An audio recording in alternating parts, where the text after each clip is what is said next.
So Paul's writing to them and he says, therefore, my beloved, as you have always obeyed, so now, not only as in my presence, but much more in my absence.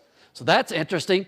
I remember my mom and dad used to say, this is Paul writing to them, my mom and dad used to say, when I was out doing whatever, they'd say, don't forget Jesus is watching you.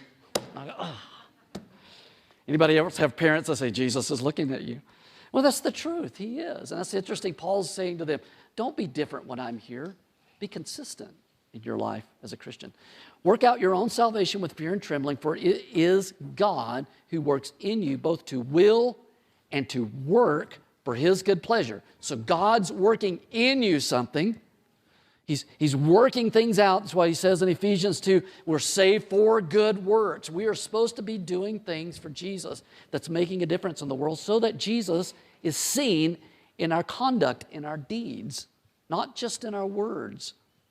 In verse 14, he says, do all these things without grumbling or disputing, that you may be blameless and innocent, children of God without blemish in the midst of a crooked and twisted generation. That's reference to what Jesus talks about, but the world's not going to like us because we're Christians. You're in the middle of that. But Paul says, listen, don't worry about that. You just do what God's called you to do to live a good life before men. And so it says in verse 15, without blemish in the midst of a crooked and twisted generation, among whom you shine as lights in the world. It's our job to shine as lights. It's our job as a church. It's our job as people, as individuals. It's to shine as lights in the world.